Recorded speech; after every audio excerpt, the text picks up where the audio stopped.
So earlier when we were talking, you said that you moved to Silicon Valley because that's where all the entrepreneurs are. Is that the same thing as if I was to say, hey, I'm moving to Miami today because all the entrepreneurs are there and I'm going to surround myself with all these amazing opportunities? Yeah, if that's where the entrepreneurship is, yes, I would agree with you on that.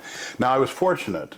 I went to Stanford, so I was within shouting distance of Silicon Valley for my graduate work. Yeah. And so it was not very hard to decide where to go because it was a great place. But had I gone to the University of Michigan, I would have headed to the Research Triangle or to San Francisco area, Bay Area, in order to be a part of the entrepreneurial scene.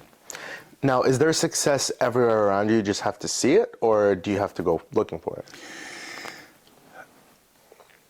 It's not quite either of those, at least that was my experience. When we were starting out, because of where we were, the success was everywhere around us. People who had been successful. I mean, John Arriaga, the guy who owned all the buildings, his partner, whose name I forget at the moment, but his partner's father happened to own a bunch of tomato fields that became Santa Clara, California. So they had plenty of money, and they turned it into office and real estate and so forth, and then they invested that money in entrepreneurship and made bazillions.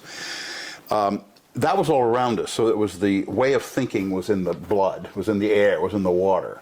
And that was a big help. And that's why I would first have moved there or someplace equivalent, like the Research Triangle, North Carolina, or Boston, Route 1, in Boston, Massachusetts, near MIT and Harvard, in order to have that kind of a background and that kind of a reservoir of people to hire. Because you have to have good people to hire. And much as it's nice in the days when I was in Boise, Idaho, it's a wonderful city,